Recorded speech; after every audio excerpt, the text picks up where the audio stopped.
Hello and Jai Hind student. Welcome once again to your own channel Sir Tarun Rupani and yes, environmental science का chapter energy. हाँ, entire chapter energy in one shot करने जा रहे हैं जी. और एक request करूंगा इस चैप्टर को बिगिन करने से पहले कि please please please environmental science के स्टूडेंट्स हैं कम और आपके यस मेरे सुपरस्टार्स के रिक्वेस्ट पे मैं ये चैप्टर का एंटायर वन शॉट आज कवर करने जा रहा हूं. प्लीज प्लीज प्लीज अपने फ्रेंड्स क्लासमेट्स को जिन्होंने एनवायरमेंटल साइंस ईवीएस लिया है प्लीज उनको यह लेसन जरूर शेयर करें because your sharing is caring for me. जी, आपके शेयरिंग करने से मुझे एनर्जी आ जाएगी, मुझे खुशी मिलेगी कि मेरे ज्यादा से ज्यादा मेरे स्टूडेंट्स तक मेरा लेसन वीडियो पहुंच पा रहा है. Thank you. Before yes we start the lesson, तो क्या है आइए पूरा लेसन करते हैं एक साथ. तो सबसे पहले एनर्जी चैप्टर में से क्या है आपके सिलेबस में सिलेबस तो न्यूक्लियर एनर्जी. जी, यहां से चैप्टर हमारा यस स्टार्ट होता है. तो न्यूक्लियर एनर्जी पढ़ना है जिसमें न्यूक्लियर फिजन, उसके सेफ्टी कंसर्न्स, जिसमें चेरनोबिल डिजास्टर के बारे में पढ़ना है, न्यूक्लियर फ्यूजन के बारे में पढ़ना है. तो इसका मतलब हो गया fossil fuels used to produce electricity आपके सिलेबस में नहीं है. ये पूरा पार्ट आपके सिलेबस में नहीं है. कट करना कितना सुकून देता है जी. और न्यूक्लियर एनर्जी पार्ट में से पहला पार्ट जेनेटिक रिसोर्स नहीं है. आपको पढ़ना है तो न्यूक्लियर फिजन पढ़ना है. अगेन एडवांटेजेस नहीं है, डिसएडवांटेजेस नहीं है. सेफ्टी कंसर्न्स में चेरनोबिल डिजास्टर है और न्यूक्लियर फ्यूजन है. जितने पार्ट को मैं कट कर रहा हूं उतना पार्ट अगर आपको अच्छा लग रहा है, कंफर्ट मिल रहा है, खुशी मिल रही है तो लाइक प्रेस यहीं से सर के लिए बनता है. और बी पार्ट में क्या पढ़ना है आपको? बी पार्ट में पढ़ना है सस्टेनेबल एनर्जी फॉर फ्यूचर. जी, इसका मतलब है एनर्जी कंजर्वेशन आपको पढ़ना है. आपको अल्टरनेटिव सोर्स ऑफ एनर्जी सारे पढ़ने हैं. Solar energy, wind energy, hydro energy, geothermal energy, biomass. और क्या पढ़ना है? लिक्विड फ्यूल्स जो होते हैं बायोमास के अंदर, इस बायोमास के अंदर पाए जाने वाले, उसमें मेथनॉल, एथनॉल, गैसोहॉल, सीएनजी और इवन हाइड्रोजन. तो चलिए स्ट्रेट अवे स्टार्ट कर देते हैं. तो एनर्जी क्या है? Energy is the capacity to do work. हाँ, आपके आसपास जो आपके घर में बिजली है, हाँ, आपके घर में जो इलेक्ट्रिसिटी है वो भी एक फॉर्म ऑफ एनर्जी है.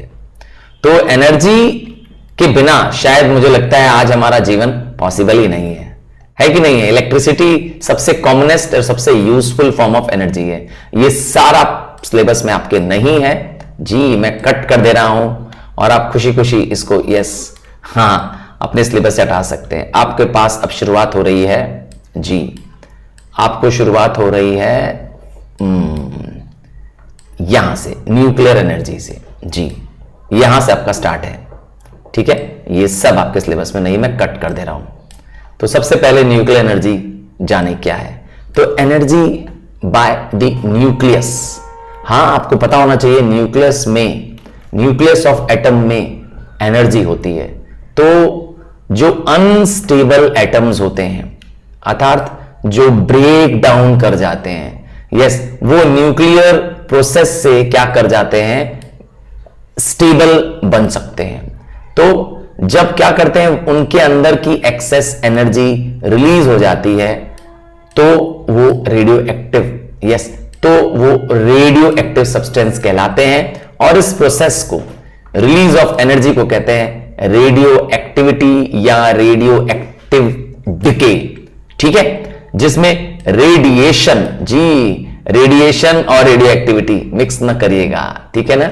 तो रेडियो एक्टिव एटम्स ही रेडिएशन करते हैं. रेडिएशन में क्या निकलता है? अरे अल्फा, बीटा, गामा रेज निकलती हैं. जी हां, न्यूक्लियर पावर, जो न्यूक्लियर पावर प्लांट है, देखिए यहां पे बाय मिस्टेक बुक में स्पेलिंग गलत हुई है.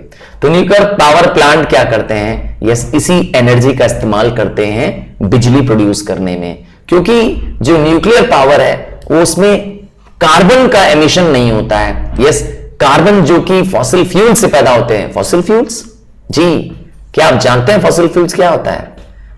यस, कोल, पेट्रोलियम, डीजल, ये फॉसिल फ्यूल्स हैं। ये जब जलते हैं तो खूब सारी कार्बन डाइऑक्साइड छोड़ते हैं, जिसकी वजह से ग्रीन हाउस इफेक्ट होता है। ठीक है, तो फॉसिल फ्यूल्स के खराबी, यस, की बुराई है कि बहुत सारा कार्बन एमिट करते हैं, और न्यूक्लियर एनर्जी में कार्बन एमिट नहीं होता है। बट क्या होता है, एक small amount of nuclear waste निकलता है, जिसको स्टोर करना सेफली एक बहुत ही यस सेफ काम बहुत जरूरी है, या उसको डिस्पोज ऑफ कर देना ये एक चैलेंज का काम है। न्यूक्लियर पावर प्लांट से निकला न्यूक्लियर वेस्ट, याद रखिएगा, एक बार न्यूक्लियर पावर प्लांट को चार्ज कर दिया जाए तो कई महीनों तक, यस मेनी मंथ्स तक क्या करता है, वो बिजली लगातार देता रहता है। और तो और न्यूक्लियर एनर्जी जो होती है वो one of the safest, one of the least environment damaging, yes बिजली जनरेशन में, बिजली प्रोडक्शन करने में, एनर्जी प्रोड्यूस करने में सबसे कम, यस सबसे कम एनवायरमेंट को नुकसान पहुंचाता है न्यूक्लियर एनर्जी। क्या पता है आपको कि इंडिया में न्यूक्लियर एनर्जी का प्रोडक्शन बहुत कम होता है? Western countries, developed countries like Japan, America, वहां का मेजर सोर्स ऑफ बिजली, इलेक्ट्रिक सप्लाई न्यूक्लियर एनर्जी है। ठीक है, बट न्यूक्लियर एनर्जी बहुत डेंजरस भी है। आइए पूरा चैप्टर डिटेल में जानेंगे किस तरीके से न्यूक्लियर एनर्जी का हम यूज करते हैं। दो मेथड से न्यूक्लियस से एनर्जी निकाली जा सकती है। सबसे पहला मेथड है न्यूक्लियर फिजन। देखो, फिजन को ब्रेक डाउन से समझोगे तो ज्यादा अच्छा समझ में आएगा। फिजन का मतलब क्या है एक्चुअली में, आम भाषा में समझे तो ब्रेक डाउन करना, टूट जाना। क्या टूटता है, क्या ब्रेक डाउन करता है? तो एक लार्ज मॉलिक्यूल, जी एक बड़ा मॉलिक्यूल, जी एक बड़ा मॉलिक्यूल ब्रेक डाउन करता है। एक न्यूक्लियर फिजन रिएक्शन, एक फिजन रिएक्शन में एक हैवी एटम, एक बड़ा एटम जैसे यूरेनियम 238, एक बड़ा एटम होता है, ये स्प्लिट कर जाता है ना, स्प्लिट कर जाता है किसकी मदद से? एक स्मॉल न्यूट्रिनो पार्टिकल के बॉम्बार्ड करने से, और खूब small amount of yes nucleus produce करता है, और साथ में रिलीज करता है इंटेंस अमाउंट ऑफ एनर्जी। ये एनर्जी जो ये रिलीज करता है यही एनर्जी हम इस्तेमाल कर लेते हैं, टैप कर लेते हैं इलेक्ट्रिसिटी प्रोड्यूस करने में। यह एनर्जी फ्री न्यूट्रॉन्स के रूप में भी होती है, और यह एनर्जी फोटॉन्स के, गामा रेस के रूप में होती है, जो कि एक्सेसिवली हॉट होती हैं। हाँ, बहुत ज्यादा हीट प्रोड्यूस करती हैं, और इतने ज्यादा एनर्जी, इतने ज्यादा रेडिएशंस प्रोड्यूस करते हैं कि इसके द्वारा दी गई बिजली, इसके द्वारा दी गई करंट लार्ज अमाउंट तक, लार्ज इवन मंथ तक प्रोड्यूस होती रहती है। सो न्यूक्लियर फिजन की एनर्जी, यस इस लार्ज न्यूक्लियस के ब्रेक डाउन होने से स्मॉल स्मॉल न्यूक्लियस प्रोड्यूस होते हैं, और प्लस बहुत सारी एनर्जी, यस और ढेर सारी एनर्जी निकलती है। समझ गए ना? तो आजकल करंट न्यूक्लियर रिएक्टर्स यही प्रोसेस से, फिजन नाम के प्रोसेस से ही बिजली प्रोड्यूस करते हैं। फ्यूजन का हम यूज नहीं कर रहे हैं। यस, अभी हमारी टेक्नोलॉजी इतनी एडवांस्ड नहीं हो पाई है कि फ्यूजन, अभी सेकंड मेथड बताएंगे आपको, का यूज करना है। क्या फायदा है न्यूक्लियर एनर्जी का, ये आपके सिलेबस से कट कर दिया गया है। फिर से मेरे लिए लाइक तो बनता है जी, समझ में आ गया है यहां तक तो यस कट कर दे रहा हूं। ये आपके सिलेबस में नहीं है, ना एडवांटेज है ना डिसएडवांटेज है। ठीक है, मैंने आपके लिए कट कर दिया। आइए अब आते हैं अगला टॉपिक, सेफ्टी कंसर्न्स। देखिए, न्यूक्लियर एनर्जी अगर बिजली पैदा कर सकती है, स्ट्रॉन्ग रेडिएशंस पैदा कर सकती है, तो कितना घातक होगा आप ये भी समझ सकते हैं। जैसे कि न्यूक्लियर वेपन्स जो होते हैं, हाइड्रोजन बॉम्ब्स या एटॉमिक बॉम्ब्स, आप जानते हैं कितनी ज्यादा लाइफ एंड प्रॉपर्टी को लॉस पहुंचा सकते हैं। आपका एनवायरमेंट एक परमानेंट डैमेज कर सकते हैं, लॉन्ग टर्म डैमेज कर सकते हैं। आपको मालूम ही है न्यूक्लियर रेडिएशंस का effect very very very very long period तक देखा जाता है। तो इसीलिए न्यूक्लियर रेडिएशन से बचना, यस हमारी जो लिविंग सेल्स है, जिनसे हम बने हैं लिविंग सेल से, यस उनको ये परमानेंटली डैमेज कर सकता है, डिफॉर्म कर सकता है। हम लोग उसको सिकल सेल अमोनिया का नाम जानते हैं, जो ये पैदा कर देता है। यस, जापान में ऐसा ही हुआ था जब हिरोशिमा और नागासाकी में, यस, हिरोशिमा और नागासाकी में एटम बम गिराए थे 6 अगस्त को और 9 अगस्त को 1945 में। आज तक, करंट डेट तक वहां की जनरेशंस डिफेक्टिव पैदा हो रही है, डिफॉर्म्ड पैदा हो रही है। तो सोच सकते हैं कि कितना लॉन्ग टर्म इंपैक्ट होता है। यस, क्योंकि बहुत सारी फ्री एनर्जी जनरेट करता है, बहुत बहुत फ्री एनर्जी जनरेट करता है, मिलियंस ऑफ टाइम्स ये फ्री एनर्जी जनरेट करता है केमिकल फ्यूल्स के मुकाबले। समझ गया ना? सो इसीलिए बहुत सावधानी करनी है। अब क्या हुआ था चेरनोबिल के बारे में, आइए इसके बारे में थोड़ा सा बताते हैं। देखिए, एक प्लेस का नाम है, यस, चेरनोबिल। चेरनोबिल एक शहर है। ये देखिए, आप इमेज में एक फोटो भी देख पा रहे हैं। यस, ये आप इमेज में देख पा रहे हैं चेरनोबिल। यस, ये नॉर्दर्न यूक्रेन में एक न्यूक्लियर प्लांट है। यहां पर एक एक्सप्लोजन हुआ था। देखिए, पहले ये प्लांट ऐसे दिखता था और एक्सप्लोजन के बाद मैं टिक लगा रहा हूं, यस, डबल टिक लगा रहा हूं। देखिए, प्लांट के बगल में बड़ा सा गड्ढा दिखाई दे रहा है। आइए, क्या हुआ था ये सब हम आपको डिटेल में बताने वाले हैं। तो सबसे पहले न्यूक्लियर एक्सप्लोजन के बारे में थोड़ा सा जान लें। All nuclear explosion release radiation. जब जब न्यूक्लियर रेडिएशन होगा तो एक भयानक क्या होगी, रेडिएशन रिलीज होगी। ये रेडिएशन 2 टाइप की होती है। सबसे पहले स्टार्टिंग रेडिएशंस। देखिए, रेडिएशंस मतलब release of energy, release of alpha, beta, gamma नाम की एनर्जी। तो रेडिएशन का पॉल्यूशन बहुत लीथल, बहुत ही डैमेजिंग होता है और hundreds of thousands of year तक इसका इंपैक्ट बना रहता है। एक बार निकल गई, एनवायरमेंट में चले गई, एयर वाटर में चले गया, तो आपके पास हमेशा के लिए रहेगा। सॉइल पोल्यूशन, वाटर पोल्यूशन तो आप हटा सकते हैं, ठीक है, क्योंकि इसका इफेक्ट तो फिजियोलॉजिकल है, अर्थात एक्सटर्नल इफेक्ट है, जबकि रेडिएशन का इफेक्ट तो इंटरनल है जी। और सेकेंड रेडिएशन कौन सी होती है? पहली तो इनिशियल हो गई, दूसरी हो गई रेसिडुअल या फॉलआउट रेडिएशन।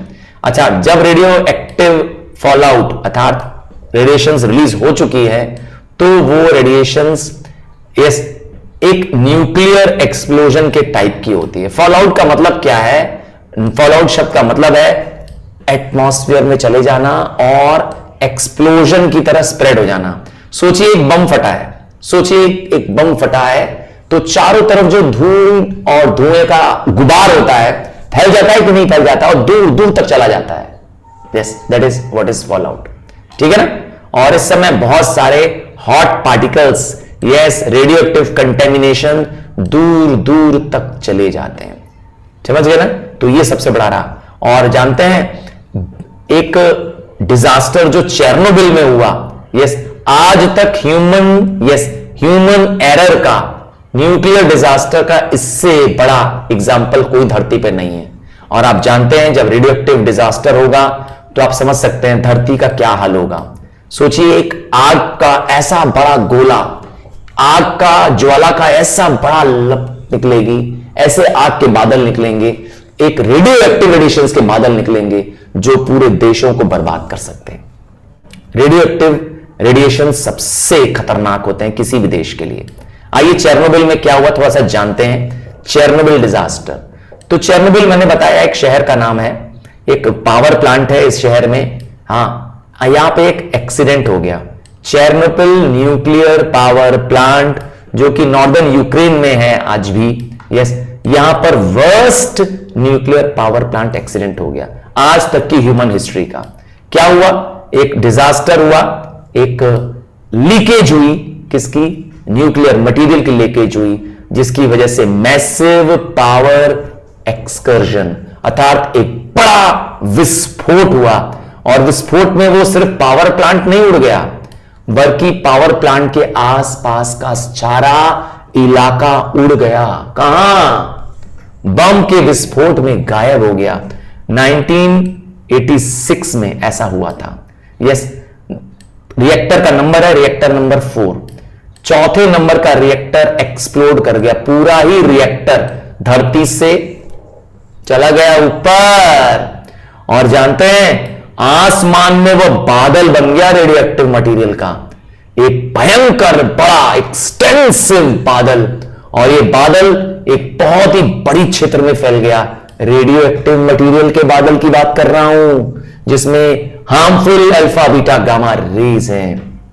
और तो और ये जो बादल था, ये आज नहीं कल जिन जिन देशों में पहुंचा, आसपास है रशिया और बेलारूस, ये सब बर्बाद हो गए। यस, 400 गुना, यस, न्यूक्लियर वेपन जो हिरोशिमा में गिराए गए थे उससे 400 टाइम ज्यादा खतरनाक ये एक्सप्लोजन था। आप कल्पना कर सकते हैं, इस इमेज को फिर से देख सकते हैं, ये बड़ा सा काला सा गड्ढा दिखाई दे रहा है, वो दिखा रहा है कि वो पूरा प्लांट ही वहां से उड़ गया। यस, कई महीनों और सालों तक यस इसका इंपैक्ट रहेगा। और सबसे वर्स्ट इफेक्ट पड़ा यूक्रेन खुद में, रशिया में और बेलारूस में। यहां तक कि माना जाता है कि बेलारूस, यस, बेलारूस में तो बहुत समय तक yes nuclear clouds, nuclear material से भरे क्लाउड्स गिरते रहे एक्सप्लोजन के कई महीनों बाद तक। आयरलैंड नाम का देश है, वहां तो न्यूक्लियर रेन्स भी हुई। और तो और 3,36,000 लोगों को वहां से हटाया गया, नए पेड़ों से बसाया गया। आज वहां रहने लायक अभी भी यस, आज भी यस कंटेमिनेशन है। तो रेडियोएक्टिव मटेरियल से वहां की एक रिवर है पिपराइट रिवर, वो इतनी कंटेमिनेट हो गई कि वहां पे सारे एक्वेटिक एनिमल्स मर गए, एक भी मछली जिंदा नहीं बची और न वो खाने लायक भी है। समझ गए ना? तो एनिमल्स ने रिप्रोडक्शन करना बंद कर दिया, एनिमल्स मर गए और सिर्फ बचा तो वहां पर ग्राउंड वाटर, क्योंकि अंडरग्राउंड तक रेडिएशन पहुंच नहीं पाया। तो आप समझ सकते हैं कितना खतरनाक था। हाँ, ये फुकुशिमा पावर प्लांट के बारे में आपको स्टडी नहीं करना है, इसीलिए इसको कट कर दे रहे हैं। जापान का ये प्लांट था, कट करना कितना अच्छा लग रहा है ना जी। अब आता है दूसरा टाइप का न्यूक्लियर। यस, दो तरह से न्यूक्लियर एनर्जी मैंने बताया था रिलीज होती है। एक फ्यूजन जो अभी डिस्कस किया, मैंने बताया कि हमारे सारे पावर प्लांट्स फ्यूजन पे ही काम करते हैं। और दूसरा एनर्जी है, सॉरी, पहला फिजन और दूसरा है फ्यूजन। फ्यूजन देखो कंबाइन करने से बनाया गया वर्ड, दोनों एक दूसरे के उल्टे हैं। फिजन में बताया था ब्रेकडाउन होना, यहां पे मैं बता रहा हूं कंबाइन होना। हां, यहां पर क्या होगा, इसमें कंबाइन होंगे छोटे छोटे न्यूक्लियस, कंबाइन होकर एक बड़ा न्यूक्लियस बन जाएंगे। स्मॉलर न्यूक्लियस कंबाइन होकर एक लार्ज न्यूक्लियाई बन जाएंगे। तो it is a process where 2 और more nuclei combine to form a heavy nuclei. तो फ्यूजन रिवर्स है फिजन का, याद रखिएगा। जो एनर्जी सन के पास है, स्टार के पास है, कहां से इतनी एनर्जी आ रही है? लाखों साल से सन की एनर्जी निकल रही है ना, इस न्यूक्लियर फ्यूजन से है। फ्यूजन में भी इंटेंस एनर्जी रिलीज होती है। तो क्या डिफरेंस है? तो मैंने बताया हम लोग ने अभी nuclear power plant with fusion नहीं बना पाए हैं। Yes, nuclear fusion is not valid, ठीक है। अभी हम ऐसा साइंस डेवलप नहीं कर पाए हैं कि न्यूक्लियर पावर प्लांट फ्यूजन से चला पाए। ऐसा अभी हमारे साइंस काम कर रही है, अभी हम डेवलपिंग स्टेज पे हैं। जिस दिन बन जाएगा उस दिन बहुत फायदा हो जाएगा हमारा। यस, वर्ल्ड की एनर्जी रिक्वायरमेंट का बड़ा काम इसी से पूरा हो जाएगा, क्योंकि ये जो न्यूक्लियर फ्यूजन है, इससे यूज्ड फ्यूल कभी खत्म नहीं होने वाला है, क्योंकि इसमें फ्यूल, न्यूक्लियर फ्यूल नहीं चाहिए। दूसरा, इसमें एक्सीडेंट्स का खतरा नहीं होगा, ठीक है ना, न्यूक्लियर डिजास्टर्स नहीं होंगे जैसा चेरनोबिल में हुआ था। और तीसरा, इसमें वेस्ट भी प्रोड्यूस नहीं होगा, क्योंकि इस बार यस, जैसे मैं एग्जांपल देता हूं, हाइड्रोजन सन में है, याद रखिएगा, हाइड्रोजन आपस में कंबाइन कर जाते हैं और बन जाते हैं हीलियम पार्टिकल। मालूम है कि नहीं आपको? हाइड्रोजन सन के कंबाइन होकर हीलियम पार्टिकल बन जाते हैं। तो हीलियम तो एक नॉन हार्मफुल सब्सटेंस है, टेंशन ही नहीं है। देखा, तो फ्यूजन ज्यादा अच्छा है, पर मैंने कहा अभी हमको नहीं आता है ना प्रोड्यूस करना। हम मतलब वर्ल्ड में भी इस टेक्नोलॉजी को डेवलप नहीं कर पाया है, ठीक है। जब आप बड़े हो जाओगे तो यस, इस पे काम कर सकते हो। चलो, sustainable energy for future. Yes, आज हम एक ऐसी एनर्जी की तलाश में हैं जो फ्यूचर तक, यस, लॉन्गर पीरियड तक चलती रहे, कभी खत्म ना हो। एक ऐसा फ्यूल खोज रहे हैं, एक ऐसा डिवाइस खोज रहे हैं जो बेटर से बेटर एनर्जी को कंज्यूम कर सके, यस, वेस्टेज कम से कम जनरेट कर सके। ये हमारी आज तलाश है। हम आज नए और अल्टरनेटिव, नए तरीके के फ्यूल्स खोज रहे हैं। यस, जैसे हाइड्रोजन के बारे में पढ़ेंगे, मिथनॉल के बारे में पढ़ेंगे। और आज कंजर्वेशन ऑफ एनर्जी का जमाना है। कहते हैं ना, energy conserved is energy produced. ठीक है ना, आज एनर्जी को बचाना, इसीलिए मम्मी पापा तुम्हारे डांटते होंगे, कहते होंगे अरे बिजली बंद करो, है ना, पंखा बंद करो, कमरे में नहीं हो तो लाइट बंद करो, कहते हैं, इसीलिए कहते हैं जी। एनर्जी कंजम्पशन को जितना हम प्रिजर्व करेंगे, यस, जितना हम वेस्ट से बचाएंगे, उतना हम एनर्जी को क्या करेंगे, फ्यूचर जनरेशन के लिए बचा पाएंगे। सो एनर्जी कंजर्वेशन, यस, आज नीड ऑफ द आवर है। और एनर्जी कंजर्वेशन को एफिशिएंट एनर्जी यूज से मिक्स मत करिएगा, ठीक है ना, क्योंकि एनर्जी एफिशिएंट यूज में less energy for a constant service की बात करते हैं हम लोग। जब हम क्या बात करते हैं एनर्जी कंजर्वेशन, तो हम बोलते हैं कि एनर्जी जब आपकी रिक्वायरमेंट हो आप यूज करो, ना रिक्वायरमेंट हो तो उसको क्या करो, होल्ड करके रख दो, वेस्टेज मत करो, ठीक है ना।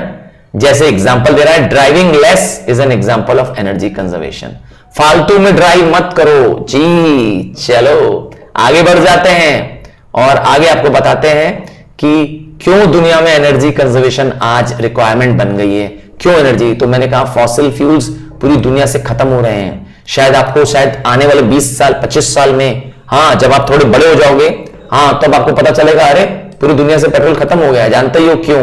क्योंकि वो non renewable source of energy है। और दूसरा सबसे बड़ी समस्या क्या है इनके साथ आती है, ये एनवायरमेंट को पॉल्यूट करते हैं, ठीक है ना। आइए अल्टरनेटिव एनर्जी रिसोर्सेज की बात करते हैं। यस, अल्टरनेटिव मतलब होता है बदलता हुआ। आज हम जिस जमाने में रह रहे हैं उसमें इस ओल्ड एग्जॉस्टेबल एनर्जी रिसोर्स को बंद करने की जरूरत है, फॉसिल फ्यूल को खत्म करने की जरूरत है। आज हमें जरूरत है कभी ना खत्म होने वाले इन एग्जॉस्टेबल सोर्स की जरूरत है। आज हमें सोलर की जरूरत है, टाइडल एनर्जी की जरूरत है, यस, विंड एनर्जी की जरूरत है। क्या आपके घर में सोलर प्लांट लगा हुआ है? क्या आपके पास कोई ऐसा कैलकुलेटर है जिसमें सोलर पैनल, छोटा सा सोलर चिप लगी हुई है? कोई आपके पास ऐसी घड़ी है जिसमें सोलर है? हाँ, आजकल बहुत तेजी से इसकी डिमांड बढ़ रही है। तो सूरज की एनर्जी से क्या करते हैं हम, यस, अपनी जरूरत को पूरा कर ले रहे हैं। तो सोलर एनर्जी हमेशा के लिए मिलती रहेगी, फ्री एनर्जी है, कभी नहीं खत्म होने वाली है, और सबसे बड़ी बात है कोई पोल्यूशन पैदा नहीं करती है। बस ये कि सोलर एनर्जी को टैप करने के लिए आपको क्या करना पड़ेगा, कोई डिवाइस लगाना पड़ेगा। कैसा डिवाइस लगाओगे? Yes, photovoltaic cell, solar cell जैसे हम लोग कहते हैं, है ना। कई सारे सोलर सेल ज्वाइन हो जाते हैं और बन जाते हैं एक सोलर पैनल, ठीक है ना। तो सोलर सेल को यूज कर सकते हैं हम लोग, जो सन से एनर्जी लेता है, और याद रखिएगा फ्री ऑफ कॉस्ट में आपको बिजली एनर्जी देता रहता है। इसीलिए आजकल बड़ा चलन है सोलर पैनल्स का। छतों को, यस, में ऐसे आपने बड़े बड़े पैनल्स देखे होंगे लगे हुए जी। दूसरा एग्जांपल है विंड एनर्जी। तो एयर में और विंड में अंतर जान लीजिएगा। एयर तो हर समय रहती है, विंड हर समय नहीं रहती है। याद रखिएगा, जब एयर क्या करती है, हॉरिजॉन्टल, ये देख लीजिए मेरे एरो को, लेफ्ट टू राइट जाती है जी, तो ही इसको विंड कहते हैं। तो इसको क्या कहते हैं? यस, जब एयर क्या करती है, डाउन से, यस, वर्टिकल अप चले जाती है, तो उसको क्या बोलते हैं? आपको बताना है। ये मेरा क्वेश्चन है आपके लिए, ठीक है, ताकि आप मेरे इस आंसर को यस बताएं। I will be waiting very happily to know this answer. What is the movement of air, yes, vertically called? क्या कहते हैं? विंड तो नहीं कहते, पक्की बात है, ठीक है। चलो खोजना और मुझे बताना, मुझे बहुत खुशी होगी कमेंट बॉक्स में आपका आंसर देख करके, ठीक है। I will be happy to know your answer, और मैं भी आपके आंसर्स को जरूर टच करूंगा, टैप करूंगा, लाइक करूंगा। चलो देखते हैं। The wind has the energy. आप जानते हैं विंड मूव करती है, काइनेटिक एनर्जी होती है, आप जानते हैं, साइंस में पढ़ा है। तो काइनेटिक एनर्जी है विंड में, और विंड मिल से, यस, विंड मिल से, पावर मिल से आप क्या कर सकते हैं, एनर्जी पैदा कर सकते हैं। आजकल तो जानते हैं wind mills power pumping stations का भी काम कर रही है, टरबाइन चला ले रही है ना। इस जगह आप देखेंगे कि विंड मिल्स में बड़े बड़े पंख लगे होते हैं, यहाँ बड़े बड़े पंख लगे होते हैं, और ये बहुत बड़ा पंख क्या करता है, एक जनरेटर को चलाता है। ये जनरेटर क्या करता है, यस, यही जनरेटर क्या करता है, एनर्जी प्रोड्यूस करता है। विंड मिल से टरबाइंस चलती हैं, बट एक ही प्रॉब्लम है, याद रखिएगा, विंड मिल चलाने के लिए आपको हाई विंड चाहिए। याद रखिएगा, विंड मिल की एनर्जी तो फ्री ऑफ कॉस्ट है, बट मैंने कहा विंड एनर्जी तभी चलेगी जब आपके पास क्या हो, वहां पे कंटिन्यूअस विंड हो। और wind energy will never run out. Advantage क्या है, कभी खत्म नहीं होगी, कोई पोल्यूशन नहीं कॉज करेगी। और आजकल तो एरो जनरेटर्स, क्या नाम सुना है, एरो जनरेटर्स, विंड मिल नहीं बोल रहे हैं, देख रहे हैं, aero generators are used to produce energy. Yes, aero generator एक ऐसा, मैंने जो डायग्राम दिखाने की कोशिश की, एक ऐसा जनरेटर था जी जिसमें विंडमिल्स क्या कर रही हैं, टरबाइंस को चला रही हैं, टरबाइन से जनरेटर चल रहे हैं, नाम है एरो जनरेटर्स। हाइड्रो एनर्जी तो मुझे लगता है बताने की जरूरत नहीं है, बड़ा सा डैम आप स्क्रीन पे देख पा रहे हैं, ऊंचाई से पानी यहां पे गिर रहा है। इस पानी के नीचे क्या है, आओ इस नीचे डायग्राम में दिखाते हैं। इस पानी के नीचे आपको दिखाई देगा कि एक बड़ा सा टरबाइन लगा मिलेगा। टरबाइन में, यस, टरबाइन में क्या होगा, पानी जब पास करेगा तो टरबाइन मूव करेगा और यहां पर लगा है जनरेटर। जनरेटर इस टरबाइन के मूव करने से चलेगा और नतीजा खूब सारी बिजली पैदा होगी फ्री ऑफ कॉस्ट। तो मूविंग वाटर के पास, फ्लोइंग वाटर के पास पावर है, हम इसको कई बार बोलते हैं हाइड्रो एनर्जी, बड़ा कॉमन है। यस, आजकल इंडिया में भी बड़ा कॉमन हो गया है ना। हमारे देश में 41,000 मेगावाट यस बिजली हाइड्रो पावर से प्रोड्यूस हो रही है। याद रखिएगा, हाइड्रो पावर सिर्फ गिरते हुए पानी से नहीं मिलता है। यस, पानी जो ऊंचाई से आ रहा है वो तो मिलता है, डैम बना लेते हैं उसके लिए, बट मैंने कहा कुछ और तरीके भी हैं जिससे हम कर सकते हैं, जैसे कि रिवर का रन ऑफ। यस, जो पहाड़ों से आती हुई नदियां हैं, यस, जो ऊंचाई से नदी आ रही होती है, अक्सर उसमें से एक स्मॉल चैनल ऑफ वाटर को क्या करते हैं, अलग कर लेते हैं और यह नियर बाय यस टरबाइन बना देते हैं। यस, एक रिवर के सिस्टम में से ही क्या करते हैं, रिवर के सिस्टम में से ही क्या करते हैं, रिवर जा रही होती है बड़ी सी, इसमें से एक चैनल कट कर लेते हैं और कट करके क्या करते हैं, टरबाइन से जोड़ देते हैं। तो एक small portion of the river water is diverted and into a channel, into a pipeline, and वहां पे वाटर मिल्स या वाटर व्हील या टरबाइन से उसको क्या करते हैं, यस, कनेक्ट कर देते हैं। इसका नाम रखा गया रिवर रन ऑफ सिस्टम्स। आजकल ये बड़ा पॉपुलर हो रहा है क्योंकि इसके लिए बहुत बड़े डिवाइस की जरूरत नहीं है, कोई डैम बनाने की जरूरत नहीं है, ठीक है, ये लोकल नीड्स को ही पूरा कर सकता है, आसपास के क्षेत्र की जरूरत की बिजली ये बना देता है बस, ठीक है ना। अब आता है जियो थर्मल एनर्जी। जियो, अरे जियो फोन वाला जियो नहीं, वो JIO है, या अर्थ से है। तो हमारे अर्थ के अंदर भी बहुत सारी हीट स्टोर्ड है, मालूम है कि नहीं, धरती के अंदर गर्म लावा है जी। तो इस लावा जब धरती के नजदीक चला आता है तो वहां वाटर बॉडी गर्म हो जाती है, इसी एनर्जी का हम इस्तेमाल करते हैं, नाम है geothermal energy. Energy from the interior of the earth is used to produce the energy outside. Yes, it is derived from the heat of the earth core. ये एनर्जी आई कहां से, धरती के कोर में जो न्यूक्लियर फ्यूल है उससे आई है।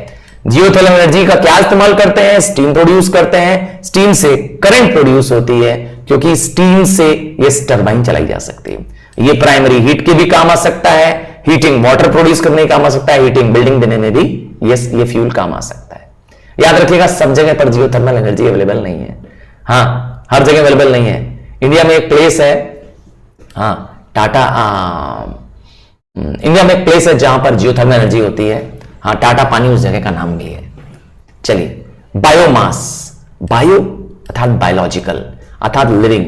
तो मैंने बताया कि जो काऊ का डंग है, यस, गाय का गोबर है, वो भी एक बहुत अच्छा फ्यूल है जी।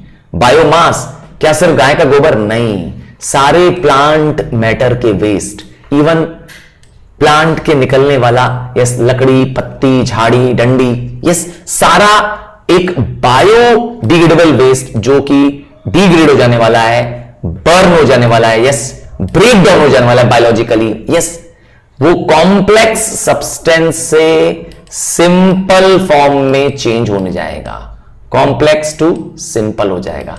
ऐसे फ्यूल, ऐसे वेस्ट को हम लोग कहते हैं यस बायोडिग्रेडेबल वेस्ट जी, बायोडिग्रेडेबल वेस्ट। याद रखिएगा, ये ऑर्गेनिक मैटर ही होता है, ठीक है ना। कौन सा मैटर, प्लांट एंड एनिमल से पाया जाने वाला मैटर, इसीलिए मैंने काउडंग बोला, समझ गया ना। और इससे क्या होता है, एनवायरमेंट को नुकसान भी नहीं होता है।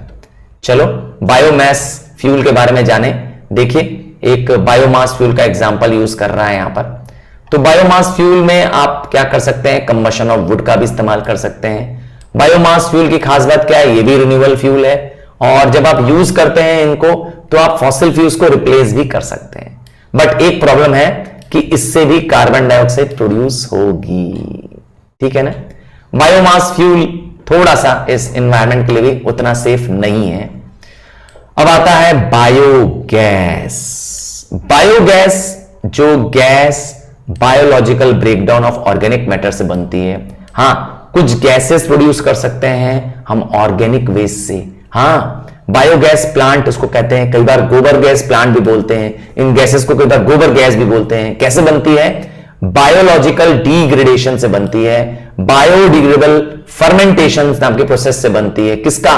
काव का, डंग का। यस, आपके गटर से, सीवर से निकला पानी, municipal waste, green waste, crop waste, इन सब से निकलता है। इस बायोगैस के भी कई नाम हैं, swamp gas, Marsh gas, landfill gas, digester gas. Digester gas इसलिए क्योंकि बायोगैस में एक डाइजेस्टर नाम का टैंक होता है, वहां से ये प्रोड्यूस होती है। जितने भी क्रॉप रेसिड्यू बच रहे हैं, पेड़ की डालियां, डंठल, फ्रूट वेस्ट, फार्म वेस्ट, इन सब से यस प्रोड्यूस कर सकते हैं। यस, और तो और सबसे बड़ा फायदा क्या है? इस बायोगैस, गोबर गैस से जो काउडंग के बाद वेस्ट बचता है, यस, आप इसका तो यूज कर ही लेते हो, बल्कि साथ में जो बचता पार्ट है, यस, वो मैन्योर बन जाता है। अर्थात टोटल चीज यूज आ जाती है। जो पिट में मैन्योर बचता है, यस, उसका आप खाद के रूप में, प्लांट में, यस, फर्टिलाइजर्स के रूप में यूज कर सकते हो। केमिकल नहीं, याद रखिएगा कोई भी। और सबसे बड़ी चीज है जो गैस निकल रही है बायोगैस, वो एक मीथेन गैस है। इसको पाइपलाइन के द्वारा घरों में सप्लाई किया जा सकता है और free of cost smokeless fuel, odourless fuel provide कर सकते हैं विलेजर्स को। और मैंने कहा सबसे बड़ा फायदा क्या बचा उसके बाद? गैस निकलने के बाद भी जो बचा डाइजेस्टर टैंक में, यस, वो भी मैन्योर बन गया, खाद बन गया। खेतों में दो, मजे करो। तो अभी तक हम लोगों ने पढ़ा, यस, क्या क्या अल्टरनेटिव फ्यूल्स हम यूज कर सकते हैं, solar energy, tidal energy, wind energy, पर कुछ लिक्विड फ्यूल्स के बारे में जानेंगे जो कि हमें ऑर्गेनिक मटेरियल से मिलने वाले हैं, बायोलॉजिकल मटेरियल से मिलने वाले हैं। सबसे पहला है मेथनॉल। देखो, ऑल जब जब आएगा तो अल्कोहल आ जाएगा। क्या? ऑल वर्ड अल्कोहल वर्ड के लिए है, अर्थात मिथाइल अल्कोहल। जी, मिथाइल अल्कोहल या वुड अल्कोहल, जो वुड को, यस, वुड को डिस्ट्रक्टिव डिस्टिलेशन से, लकड़ी को, यस, लकड़ी को डिस्ट्रक्टिव डिस्टिलेशन। ये क्या होता है? डिस्ट्रक्टिव डिस्टिलेशन क्या होता है?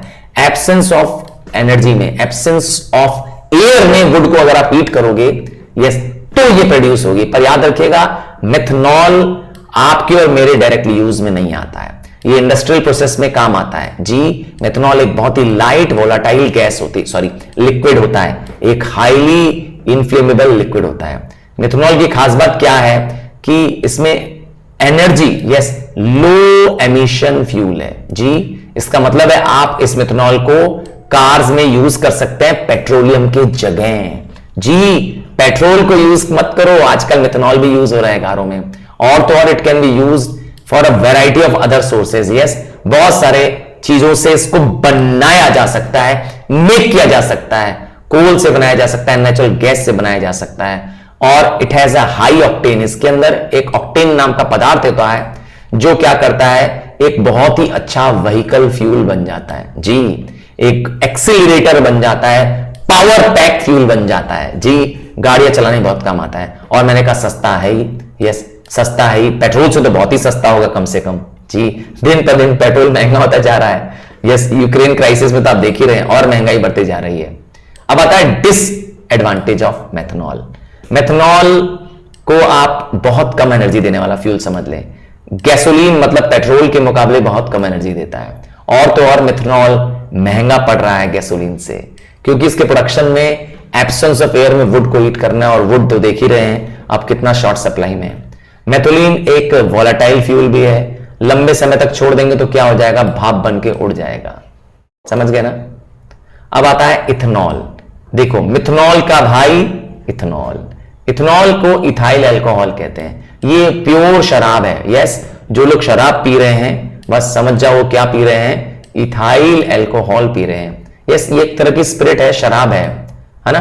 और ये एक बेवरेज के रूप में तो यूज हो रही है, पर आप इसको कार के पेट्रोल में भी यूज कर सकते हैं, घर के।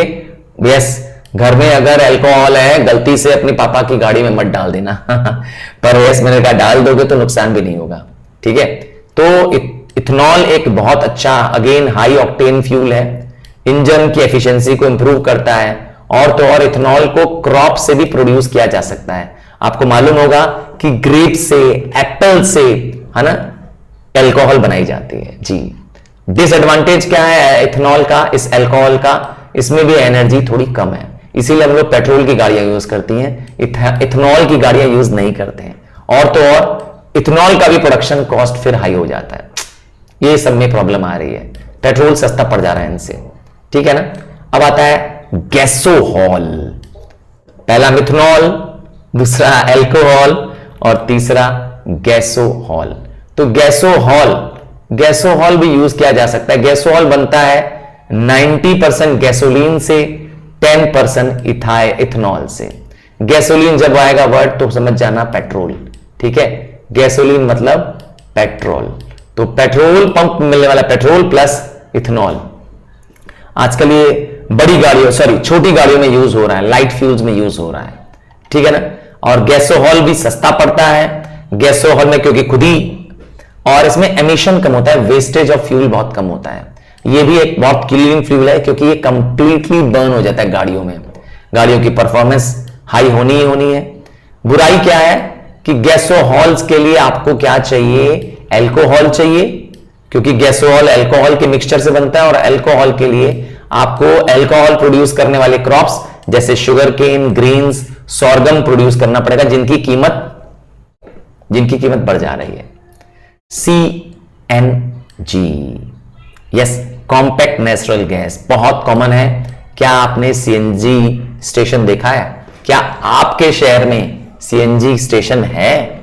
और क्या आपके पास कोई ऐसी गाड़ी है घर में जिसमें CNG यूज हो रहा है? दिल्ली में रहते होंगे तो मुझे श्योर है कि आपके पास CNG गाड़ी तो श्योर होगी, कॉमन है दिल्ली में तो जी, पर मेरे कहा हर मेट्रो शहर में नहीं है, दिल्ली में बहुत कॉमन है। तो CNG क्या है? एक नेचुरल गैस है, जहां पे पेट्रोलियम ड्रिल किया जाता है वहीं पे ये पाया जाता है। इसमें मीथेन बहुत पाई जाती है। CNG में क्या है? मीथेन है भाई, यस। आजकल मैंने कहा इसका बहुत कॉमन यूज है, बहुत धीरे धीरे ये घरों में भी पॉपुलर होते जा रही है। आजकल इसका इंस्टेंट हीटिंग के लिए बहुत काम आ रहा है, ठीक है ना। बहुत सारे जगह कुकिंग के लिए भी नेचुरल गैस का यूज हो रहा है। CNG सप्लाई आजकल बहुत जगह हो रही है कमर्शियल प्लेसेस में, और CNG शब्द इसीलिए इस्तेमाल किया गया क्योंकि इसको कंप्रेस करके मीथेन को कंप्रेस कर दिया गया है, समझ गया ना। और मैंने कहा कहां पाया जाता है? जहां पे ऑयल डिपॉजिट्स पाए जाते हैं वहीं पाया जाता है, मतलब जहां पेट्रोल पंप्स है ना, सॉरी पेट्रोल डीलिंग स्टेशन है वहीं पाया जाता है, ठीक है ना। और अब तो मैंने कहा CNG स्टेशन दिल्ली में मैंने बताया कंपलसरी हो गए, यस। CNG में जितनी भी बड़ी, दिल्ली में बड़ी जितनी भी गाड़ियां हैं सबको CNG में कन्वर्ट कर देंगे, या तो CNG या इलेक्ट्रिक। चलो आगे बढ़ जाते हैं, CNG का एडवांटेज जान लेते हैं। सस्ता पड़ता है, यस, पेट्रोल से तो बहुत सस्ता है। CNG बहुत सस्ता है, मालूम होना चाहिए आपको। CNG सस्ता भी है और एफिशिएंट भी है, और पॉल्यूशन कम करता है एज कंपेयर टू डीजल, तो बहुत ही कम है, इसलिए बहुत क्लीन फ्यूल माना गया है CNG। और तो और CNG सेफ भी है, ठीक है ना। बट बुराई भी है CNG की। CNG को प्रोसेसिंग करना, यस, CNG को प्रोसेस करना, एक्सट्रैक्ट करना एक कॉम्प्लेक्स प्रोसेस है। CNG भी आज नहीं कल फॉसिल फ्यूल की तरह खत्म हो जाएगा, रिन्यूएबल नहीं है ना। जहां पे पेट्रोल पंप है, सॉरी जहां पे भी पेट्रोल ड्रिलिंग स्टेशन से वहीं निकल रहा है, इसीलिए CNG का एक ना एक दिन क्या होना है, फिनिश होना ही है। एक्सपेंसिव इंस्टॉलेशन, CNG को इंफ्रास्ट्रक्चर तैयार करने में, CNG का डिस्ट्रीब्यूशन करने में बहुत खर्चा लगता है। CNG पंपिंग स्टेशंस में एक स्पेशलाइज्ड टैंक लगती है, हाँ। तो CNG डिस्ट्रीब्यूशन, CNG डिलीवर करना बहुत खर्चीला काम है। CNG से माइलेज थोड़ा कम मिलती है गाड़ियों में, बस ये ध्यान दीजिएगा। जिनकी गाड़ियों में CNG लगा होगा उनका माइलेज कम होगा, पेट्रोल का माइलेज ज्यादा है, ठीक है ना। और CNG बल्कि भी होती है। CNG गाड़ियों में बड़ा सा CNG टैंक लगाना पड़ता है, मालूम है कि नहीं है। गाड़ी की एक बड़ी स्पेस, डिक्की की स्पेस क्या हो जाती है, इसमें इस्तेमाल हो जाती है। आते हैं लास्ट फ्यूल पढ़ते हैं, हाइड्रोजन। हाइड्रोजन तो जबरदस्त फ्यूल हो सकता है, बट इतना एक्सप्लोसिव नेचर का है ना कि अभी हम इसको यूज करना प्रॉपर नहीं जान पाए हैं। हाइड्रोजन एक बहुत ही जबरदस्त कलरलेस, ओडरलेस फ्यूल है, और आप जानते हैं हाइड्रोजन जब जल भी जाएगा तो क्या प्रोड्यूस करेगा, पानी प्रोड्यूस करेगा। बट मैंने कहा ना, हाइड्रोजन अभी इसकी टेक्नोलॉजी हम क्या कर रहे हैं, काम कर रहे हैं। धीरे धीरे क्या होगा, हाइड्रोजन को हम और बेटर तरीके से यूज कर पाएंगे। Hydrogen is being explored as a fuel for passenger vehicles. अभी हम कह सकते हैं पूरी कामयाबी नहीं पाए हैं। एक नई टेक्नोलॉजी उन्होंने खोजी है, नाम है फ्यूल सेल्स। फ्यूल सेल्स क्या करती है, पानी का इस्तेमाल करके इस फ्यूल सेल्स में क्या करते हैं, बिजली पैदा कर सकते हैं। हाइड्रोजन पैदा करती है ये फ्यूल सेल्स, जिससे गाड़ियां चलाई जा सकती है। बट अभी मैंने कहा ये थोड़ा सा नई टेक्नोलॉजी है, अभी इसमें काम कर रहे हैं और आने वाले कुछ समय में महारत हासिल करेंगे, क्योंकि हाइड्रोजन हाईली एक्सप्लोसिव नेचर का है, एक बार में बम से बस्ट हो सकती है। समझ गए ना? हाइड्रोजन की सबसे बड़ा एडवांटेज है कि जब हाइड्रोजन बर्न करेगी तो सिर्फ और सिर्फ पानी प्रोड्यूस करेगी, अर्थात प्योर यस वाटर फॉर्म करेगी, जो कि एनवायरमेंट को नुकसान नहीं फॉर्म करेगा, एनवायरमेंट पॉल्यूट नहीं होगा। बहुत ही सुपर एफिशिएंट फ्यूल है हाइड्रोजन। यस, सुपर ताकतवर है हाइड्रोजन, जानते ही एक्सप्लोसिव नेचर का है। बट मैंने कहा ना, फ्यूल सेल नाम का एक डिवाइस है जिसकी मदद से हम इसको यूज कर पाएंगे। और तो और डोमेस्टिक प्रोडक्शन ऑफ हाइड्रोजन करना बहुत आसान है, क्योंकि हाइड्रोजन बहुत इजीली पानी से मिल सकता है। सबसे कॉमनेस्ट एंड सबसे इजी सोर्स है पानी, ठीक है ना? पर बुराई क्या है, मैंने कहा ना, अभी हाइड्रोजन फ्यूल स्टेशन अवेलेबल नहीं है। दूसरा, व्हीकल्स में वो टेक्नोलॉजी अवेलेबल नहीं है। फ्यूल सेल्स की टेक्नोलॉजी बहुत कम व्हीकल्स में अवेलेबल है। मैं एक नाम दे रहा हूं गाड़ी का, चेक करिएगा, मिरे। यस, टोयोटा की Mirai, MIRAI, Mirai. Yes, Toyota ने लॉन्च की अभी रिसेंटली ये गाड़ी। ये दुनिया की best fuel cell, Toyota, Japan की है टोयोटा कंपनी, जिसकी फॉर्च्यूनर गाड़ी भी आती है टोयोटा की। यस, इसने लॉन्च की है मिरे। ये फ्यूल सेल पे काम करती है कार। पर मैंने कहा ना, इसकी टेक्नोलॉजी भी एक्सपेंसिव है। अभी फ्यूल सेल टेक्नोलॉजी सबके बस की चीज नहीं है, ठीक है ना? और ऑनबोर्ड फ्यूल स्टोरेज है ना, अर्थात फ्यूल स्टोरेज करना भी, यस, खास करके हाइड्रोजन फ्यूल, जो कि मैंने कहा हाईली एक्सप्लोसिव नेचर का होता है, बड़ा मुश्किल काम है। तो मैं समझता हूं आपको लेसन एंजॉय करते हुए समझ में आ गया होगा। तो यहां लाइक बनता है सर के लिए, और एक रिक्वेस्ट फिर से मेरे सुपरस्टार्स के साथ, शेयर कर दिया होगा आपने जरूर, और नहीं किया है तो प्लीज जरूर शेयर करें, जितने आपके फ्रेंड्स हैं जिन्होंने EVS लिया है, एनवायरमेंट लिया है, क्योंकि आपके लिए था ये one shot video. So thank you and love you for your wonderful cooperation and seeing the video. और कमेंट बॉक्स पे आंसर दे करके या कैसा चैप्टर लगा ये भी जरूर मुझे बता सकते हैं। Thank you and bye from now. मैं लिंक में यस आई बटन पे या यस प्लेलिस्ट आपको शेयर करता जाऊंगा। See you and bye.